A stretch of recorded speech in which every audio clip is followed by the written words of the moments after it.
স্বাগত দীপ্ত সংবাদে আপনাদের সাথে আছে আমি Tania Afrin. Rapid action battalion র্যাবকে সন্ত্রাসী সংগঠন হিসেবে বিলুপ্তি চেয়ে আন্তর্জাতিক অপরাধ ট্রাইব্যুনালে আবেদন করেছেন পা হারানো লিমন হোসেন। এদিকে সাবেক প্রধানমন্ত্রী ও আওয়ামী লীগের সভাপতি শেখ হাসিনা সহ দলটির নেতাদের গ্রেফতারে ইন্টারপোলের রেড নোটিশ জারির বিষয়ে পদক্ষেপ নিতে পুলিশ মহাপরিদর্শককে চিঠি দিয়েছেন আন্তর্জাতিক অপরাধ ট্রাইব্যুনালের চিফ প্রসিকিউটর। 2011 সাল দিনটি ছিল 23 মার্চ। বিকেল 4টার দিকে মাঠে গরু আনতে যায় কিশোর লিমন হোসেন। তার ভাষ্যমতে একরকম অতর্কিতেই হাঁটুতে পিস্তল ঠেকিয়ে গুলি করে র্যাব সদস্যরা। ঘটনাটি ঘটে ঝালকাঠির রাজাপুর উপজেলার সাতুরিয়া গ্রামে। এরপর উল্টো তার বিরুদ্ধে অস্ত্র ও বিস্ফোরক আইনের 2টি মামলা দিয়েছিল র্যাব। তুমুল আলোচিত সেই ঘটনার 13 বছর পর ভুক্তভোগী লিমন হোসেন মঙ্গলবার অভিযোগ নিয়ে আসেন আন্তর্জাতিক অপরাধ ট্রাইব্যুনালে। তৎকালীন বরিশাল র্যাব 8-এর প্রধান মেজর রাশেদ, সহকারী পরিচালক জিয়াউল হোসেন এবং সাবেক প্রধানমন্ত্রী শেখ হাসিনার প্রতিরক্ষা উপদেষ্টা তারেক সিদ্দিকী সহ 9 জনের বিরুদ্ধে অভিযোগ এনেছেন তিনি। র্যাব বাহিনী দ্বারা আমি নির্যাতিত হয়েছিলাম।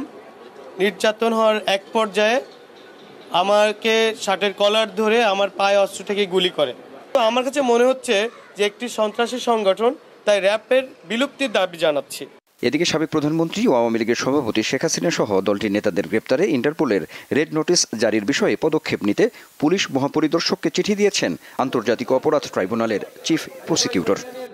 শেখ হাসিনা তাকে আন্তর্জাতিক আইন অনুযায়ী ইন্টারপোলের যে ব্যবস্থা আছে, যে সিস্টেম আছে, সেই সিস্টেমের কাছে চিফ প্রসিকিউটরের অফিস থেকে আমরা রিকোয়েস্ট পাঠিয়েছি আন্তর্জাতিক পুলিশিং সংস্থা হিসাবে ইন্টারপোল যাতে তাকে গ্রেপ্তার করার ব্যবস্থা নেয় এবং অন্তত তার ব্যাপারে রেড অ্যালার্ট জারি করে, সেই ব্যাপারে আমরা রিকোয়েস্ট পাঠিয়েছি। এছাড়া জুলাই আগস্ট গণহত্যার অভিযোগে যাত্রাবাড়ী থানার তৎকালীন ওসি তদন্ত জাকির হোসেন সহ 4 পুলিশ কর্মকর্তার বিরুদ্ধে গ্রেপ্তারি পরোয়ানা জারি করেছে আন্তর্জাতিক অপরাধ ট্রাইব্যুনাল। আর সাবেক সেনা কর্মকর্তা জিয়াউল হোসেনকে তদন্ত সংস্থার চাওয়া অনুযায়ী জিজ্ঞাসাবাদের অনুমতিও দিয়েছে ট্রাইব্যুনাল।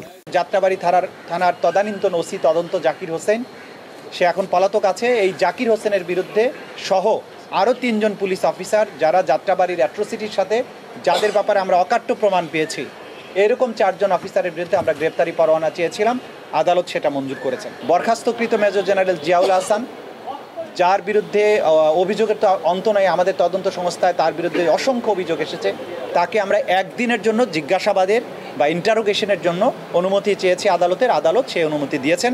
আন্তর্জাতিক অপরাধ ট্রাইব্যুনালের অফিস কক্ষগুলোতে সংবাদ সংগ্রহের নামে যত্রতত্র প্রবেশ করে বিশৃঙ্খল পরিস্থিতি সৃষ্টি না করতে সংবাদকর্মীদের অনুরোধ করেছেন চিফ প্রসিকিউটর। আনোয়ার হোসেন, দীপ্ত সংবাদ, ঢাকা।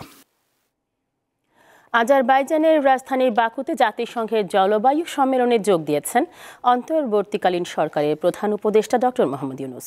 সোমবার তিনি বাকুতে পৌঁছান।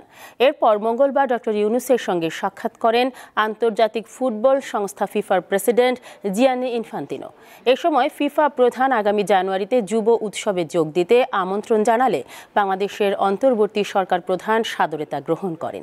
প্রধান উপদেষ্টার প্রেস সচিব জানান, এবারের কপ সম্মেলনে জলবায়ু পরিবর্তনের ঝুঁকি মোকাবেলায় বাংলাদেশের ক্ষতির দিকগুলো গুরুত্বের সঙ্গে বিশ্ব দরবারে তুলে ধরবেন প্রধান উপদেষ্টা ডক্টর মোহাম্মদ ইউনুস।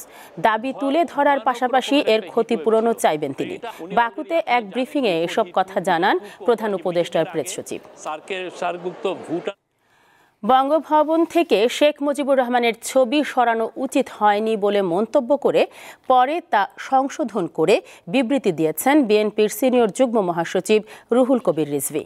রাজধানীর নয়াপল্টনে বিএনপির কেন্দ্রীয় কার্যালয়ে সকালে ফ্রি মেডিকেল ক্যাম্প ও রক্তদান কর্মসূচির উদ্বোধনকালে রুহুল কবির রিজভী এই মন্তব্য করেন।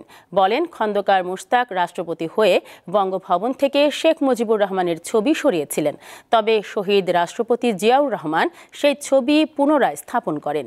পরে বেলা 2টার দিকে এক বিবৃতিতে উল্লেখ করেন, তিনি ভেবেছিলেন বঙ্গভবনের দরবার কক্ষে যেখানে সব রাষ্ট্রপতির ছবি থাকে সেখান থেকে শেখ মুজিবুর রহমানের ছবি নামানো হয়েছে।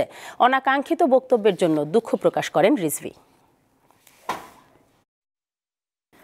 দেশ ও সরকারকে নিয়ে অপপ্রচার চালানো এবং ষড়যন্ত্র হচ্ছে বলে জানিয়েছেন তথ্য ও সম্প্রচার উপদেষ্টা নাহিদ ইসলাম। মঙ্গলবার সচিবালয়ে এ কথা জানান তিনি। এই অভ্যুত্থান এবং সরকারকে নিয়ে নানা ধরনের ষড়যন্ত্র এবং অপপ্রচার চালানো হচ্ছে সোশ্যাল মিডিয়া থেকে শুরু করে আন্তর্জাতিক মিডিয়াতে, এবং আমরা দেখেছি আমাদের পার্শ্ববর্তী দেশেরও বিভিন্ন মিডিয়াতে এ ধরনের অপপ্রচার চালানো হচ্ছে। এই অপপ্রচার কিন্তু শুধু সরকারের বিরুদ্ধে নেই, বরং বাংলাদেশের বিরুদ্ধে। তাই এই অপপ্রচারকে কাউন্টার দেওয়ার জন্য বাংলাদেশকে নিয়ে যেই অপপ্রচার হচ্ছে এবং প্রকৃত সত্যটাকে তুলে ধরার জন্য আমাদের কিন্তু সরকার সহ গণমাধ্যমের সংশ্লিষ্ট সকলকে ঐক্যবদ্ধভাবে আসলে কাজ করতে হবে। আন্তর্জাতিক প্রসঙ্গ। চীনে একটি স্টেডিয়ামের বাইরে গাড়ি চাপায় ৩৫ জন নিহত হয়েছে, আহত হয়েছে ৪৩ জনের বেশি। সোমবার দেশটির ওয়াংডং প্রদেশের ঝুহাই শহরে এই দুর্ঘটনা ঘটে। বিবিসি বলছে, ঝুহাই স্পোর্টস সেন্টারের বাইরে ব্যায়ামরত লোকদের ভিড়ের মধ্যে ওই গাড়িটি উঠে পড়ে। ৬২ বছর বয়সী ফ্যান নামের এক চালককে এ ঘটনায় অভিযুক্ত করা হয়েছে।